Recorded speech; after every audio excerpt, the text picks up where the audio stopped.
Students, आज हम 10वीं क्लास का पाठ तत्वों का अवर्त वर्गीकरण पढ़ेंगे। जैसे कि आप जानते हैं कि आज हमारे पास 119 तत्व हैं। इन 119 तत्वों का वर्गीकरण करने के लिए कई साइंटिस्टों ने अपना योगदान दिया, जिनमें से कई प्रमुख नाम हैं। हम इन नामों को एक एक करके पढ़ेंगे। यहाँ पर पहला नाम है J.W. डावेरनर। दूसरा नाम है न्यूलैंड्स। तीसरा नाम है D.D. मेंडलिस और चौथा नाम है हेनरी मोसली। इन वैज्ञानिकों ने अपनी अपनी थ्योरीज दी और एलिमेंट्स को क्लासिफाई किया। अब हम इनके क्लासिफिकेशन की ओर जाते हैं। स्टूडेंट्स, जैसे कि आप जानते हैं कि आज हमारे पास 96 तत्व ऐसे हैं जो प्रकृति में पाए जा सकते हैं। ये आसानी से पाए जा सकते हैं। बाकी तत्व जो हैं बचे हुए 96 के अतिरिक्त वो मैन मेड हैं, अर्थात वो तत्व आदमी द्वारा बनाए गए हैं। वे खुद नहीं बने हुए हैं। लेकिन अब देखते हैं 119वां तत्व जो है यूरेनियम, ये प्राकृतिक तत्व नहीं है बल्कि आदमी इसको बनाएगा। यह हाइपोथेटिकल तत्व है। अब इन तत्वों को अगर हमने क्लासीफाई करना होगा तो हमें तरह तरह के तरीके लगाने पड़ते हैं।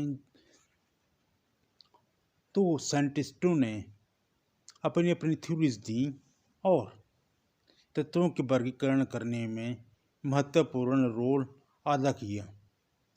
सबसे पहले आया आपका डावेरनर ट्रिपलेट्स दिए उसने। तो डावेरनर ने ट्रिपलेट्स दिए। ट्रिपलेट में 3-3 का समूह दिया। डावेरनर ने ये कहा कि कोई भी 3 एलिमेंट अगर हम ले लें जो एटॉमिक मास के बढ़ते क्रम में हों, तो पहले एलिमेंट और तीसरे एलिमेंट के एटॉमिक मास को जोड़ दें तो हमारे पास मीन लेने पर दूसरे एटम का लगभग एटॉमिक मास आ जाता है। ये वर्गीकरण करने का शुरुआती प्रयास था और ये प्रयास ऐसा प्रयास था कि वो चाहे फेल हो गया लेकिन उसने शुरुआत कर दी। अब जब ये प्रयास किया उसमें इस सिद्धांत में ये कमी आ गई कि इसमें सिर्फ 3 ट्रिपलेट्स 3 त्रिक ही बन सकी। बाकी एलिमेंट्स हैवी एलिमेंट्स थे। इन्होंने इस सिद्धांत को नहीं माना। यहाँ पर सिर्फ 9 एलिमेंट जो हैं उन्होंने ही इस सिद्धांत को मान लिया। जैसे आप देख रहे हैं कि अगर हम लिथियम, सोडियम और पोटेशियम को ले लें तो उसमें त्रिक बनते हैं लिथियम, सोडियम और पोटेशियम का। ये पहला त्रिक हो गया। दूसरा त्रिक हो गया कैल्शियम, स्ट्रांशियम और बेरियम का। और जब हम देखते हैं त्रिक तीसरा जो वह कैल्शियम, बेरिक और फ्लोरीन का। इस प्रकार हम देख पा रहे हैं सिर्फ 3 त्रिक बने हैं। 3 त्रिक के अलावा और कोई भी त्रिक नहीं बना है। तो हमें ये क्लासिफिकेशन जो है इसमें बहुत ही कमी लगी। थोड़ी कमी नहीं, इसमें बहुत ही ज़्यादा कमी है। इसलिए हमें इस त्रिक को छोड़ना पड़ा कि ये त्रिक जो है नेचुरल रूप से एग्जिस्ट नहीं कर सकता। तो उसके बाद हमने एक अदर साइंटिस्ट है उसका सिद्धांत लिया, वो है जे न्यूलैंड्स। उसने अष्टक का सिद्धांत दिया, मीन्स प्रिंसिपल ऑफ ऑक्टेव। उसके काल में हमारे पास कुल तत्व थे 56। अब उसने उन सारे एलिमेंट को 56 एलिमेंट को एटॉमिक मास पर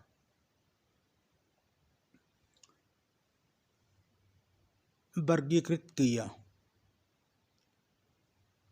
that is he arranged in order of atomic number.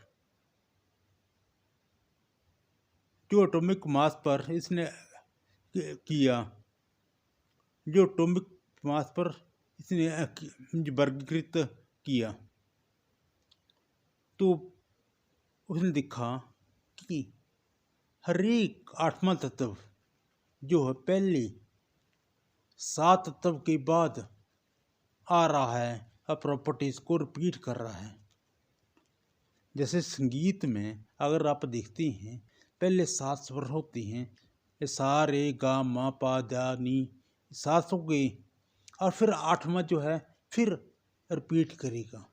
तो यही प्रिंसिपल उसने यूज़ किया कि पहले 7 तत्व जो हैं इनकी जो प्रॉपर्टी होंगी वो रिपीट करेगी, मीन्स प्रिंसिपल ऑफ ऑक्टेव ये इसने लगाया कि हर एक 8वां तत्व जो है उसकी प्रॉपर्टी वही होंगी जो फर्स्ट तत्व की है।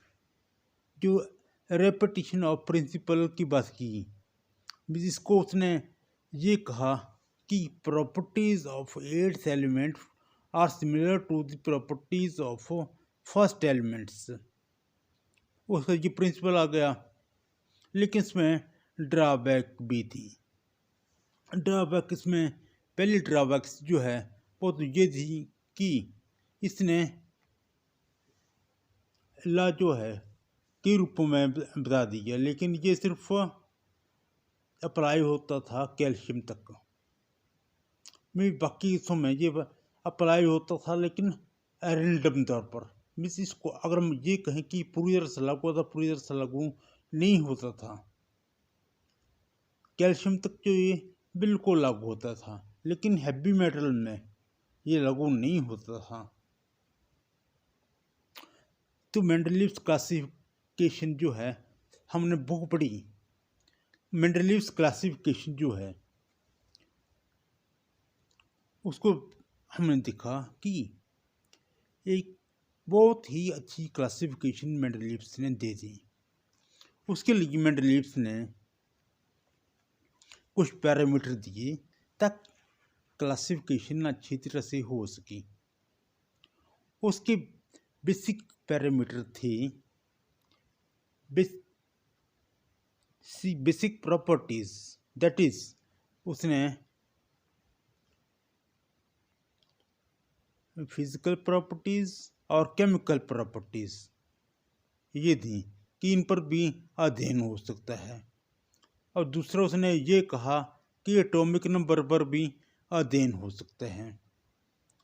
तीसरा उसने ये कहा कि अगर किसी एटम की केमिकल प्रॉपर्टीज देखी जाएं तो हम इसको क्लासिफिकेशन को आसानी से बता सकते हैं, मीन्स क्लासिफिकेशन जो है अच्छी तरह से कर सकते हैं। तो मेंडलीफ ने ये फोकस किया कि हाइड्रोजन और ऑक्सीजन के साथ कंपाउंड किस तरह से बनती हैं, अर्थात हाइड्रोजन और ऑक्सीजन के कंपाउंड पर उसने स्ट्रेस किया।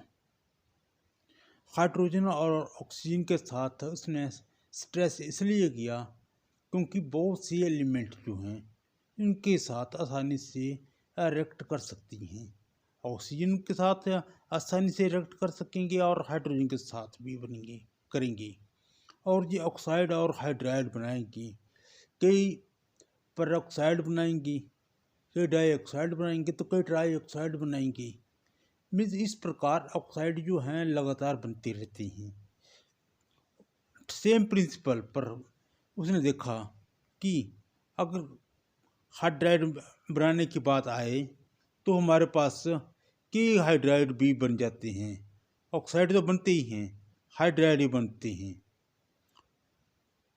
अगर आर कोई एलिमेंट है तो RO भी ऑक्साइड है, तो RNON भी ऑक्साइड है।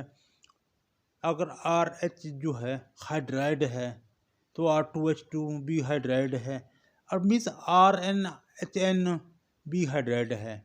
यहाँ N जो है एक भी हो सकता है, दो भी हो सकता है, तीन भी हो सकता है, और कोई नंबर भी हो सकता है।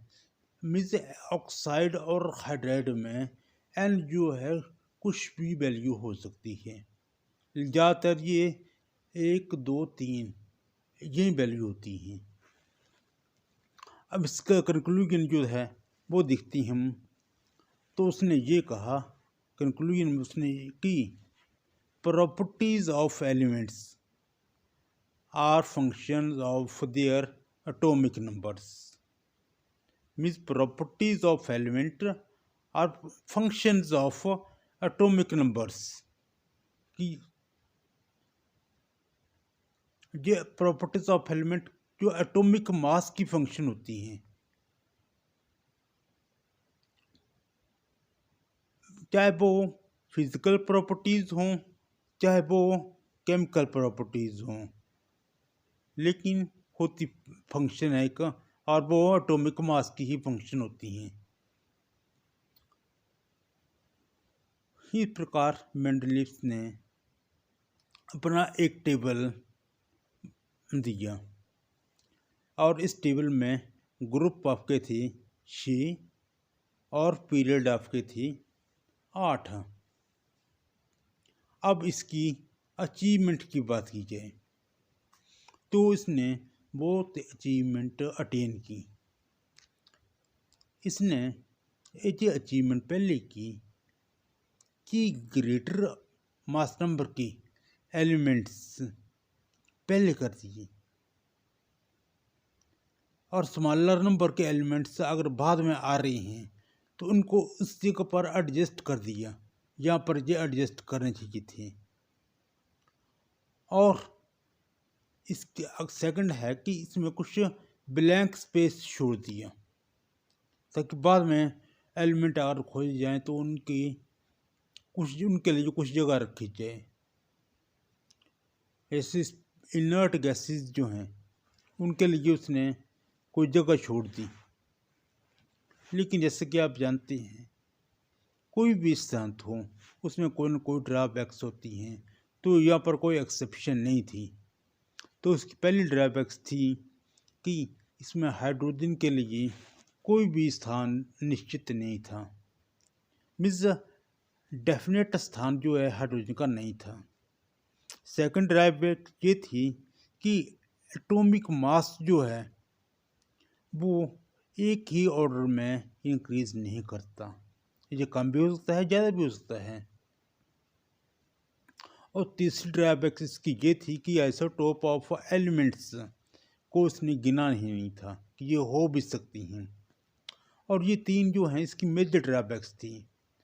ये तो हमने कह दीजिए कि इसकी 63 एलिमेंट थी, 63 एलिमेंट को उसने वर्गीकरण कर लिया।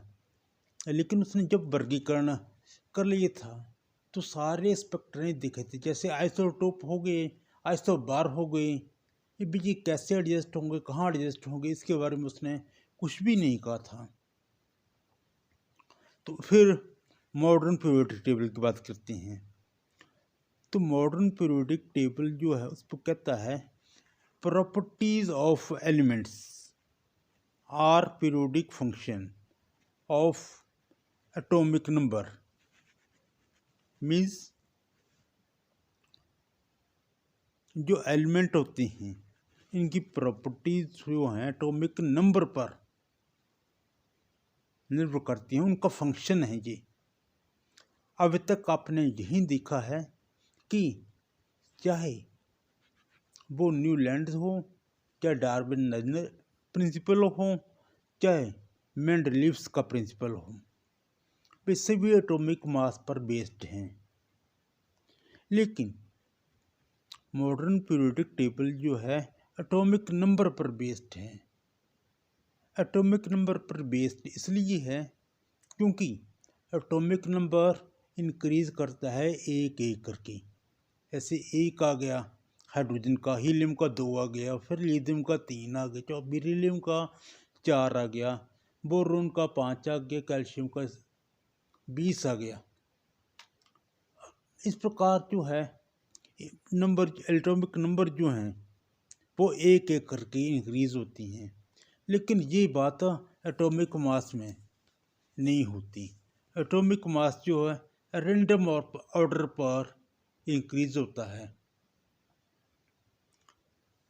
इसलिए एटॉमिक नंबर पर क्लासिफाई करना हमारे लिए बहुत ही साइंटिफिक है। तो उसने कुल ग्रुप बनाए 18 और कुल पीरियड आपके बन गए 7। तो हमने देखा कि इनका वर्गीकरण आसानी से हो गया। अब हम पढ़ते हैं अगले कुछ टर्म्स। पहली है valency, valency of elements. Valency of elements are total number of electron in outermost shell, में जो सबसे बाहर का आउटरमोस्ट शेल होता है उसमें जो इलेक्ट्रॉन हैं उनकी संख्या को ही हम वैलेंसी कहते हैं। जैसे आप देखते हैं सोडियम में 11 इलेक्ट्रॉन होते हैं, जिनको हम के में 2 हैं, एल में 8 हैं, एम में 1 इलेक्ट्रॉन हैं। अगर 1 इलेक्ट्रॉन है तो वैलेंसी 1 हो गई। उसी प्रकार मैग्नीशियम में 2 इलेक्ट्रॉन हैं तो 2 हो गई वैलेंसी। इस प्रकार बाकियों में भी वैलेंसी जो है वो डिफाइंड है। अब सेकंड आता है नंबर ऑफ इलेक्ट्रॉन, कि इलेक्ट्रॉन की संख्या जो है वो कितनी होगी। तो हम देखते हैं कि एक साइंटिस्ट था बोहरब्यूरी, उसने एक सिद्धांत दिया कि total number of elements are 2n square, कि एलिमेंट टोटल नंबर जो है वो 2n स्क्वायर में ही होता है। यहाँ n जो है 1 भी होता है, 2 भी होता है, 3 भी होता है। यहाँ n जो है इसकी वैल्यू 1 भी हो सकती है, 2 भी हो सकती है, 3 भी हो सकती है। k बराबर है 1, m बराबर है 3, l बराबर है 2। फिर आता है एटॉमिक साइज। एटॉमिक साइज जो है किसी भी एलिमेंट्स का सेंटर से लेकर बाहर तक की दूरी जो है वही एटॉमिक साइज है। मीन्स एटम की बाहर तक की दूरी और सेंटर की दूरी वही एटॉमिक साइज है, और इसे हम पिकोमीटर से नापते हैं। पिकोमीटर एक बहुत ही छोटी क्वांटिटी है और इसको हम 10⁻⁻12 भी लिखते हैं। एक पिकोमीटर 10⁻12 मीटर होता है। अब मेटल और नॉन मेटल की प्रॉपर्टीज के बारे में हम पढ़ेंगे। हम पहले ही पढ़े हमने कि मेटल और नॉन मेटल में ऑक्साइड भी बनते हैं, हाइड्राइड भी बनते हैं। तो अगर हमने इनको क्लासीफाई करना होगा तो मेटल के ऑक्साइड और नॉन मेटल के ऑक्साइड पर भी क्लासीफाई कर सकती हैं। अगर मेटल के ऑक्साइड बेसिक होती हैं तो हम इनको एक तरफ कर लेंगे। अब नॉन मेटल के ऑक्साइड जो हैं वो एसिडिक होते हैं, इनको एक साइड में कर लेंगे, अर्थात इनकी क्लासिफिकेशन हो गई। इस प्रकार हमने देखा कि क्लासिफिकेशन जो है एटॉमिक मास के बेस पर ही हो सकती है, लेकिन ये पूरी तरह से ठीक नहीं होती। Classification on basis of atomic number ये बेस है जो मॉडर्न पीरियोडिक टेबल ने दिया था और ये एक्यूरेट होती है। तो मीन्स आप ये कह सकते हैं जो साइंटिस्ट था डावेलर, न्यूलैंड्स और मेंडलीव्स, इन तीनों ने एटॉमिक मास पर क्लासिफाई सभी एलिमेंट्स को कर दिया जो उनके समय में ज्ञात थे, जबकि मोस्ले ने एटॉमिक नंबर पर क्लासिफिकेशन की और वो बहुत एक्यूरेट आई। तो एटॉमिक नंबर पर क्लासिफिकेशन एक्यूरेट है, तो उसी बेस पर हमारा एक नया मॉडर्न पीरियोडिक टेबल बना, जिसे हम कहते हैं long form of periodic table, और ये हमारा एक्यूरेट पीरियोडिक टेबल है। That's all.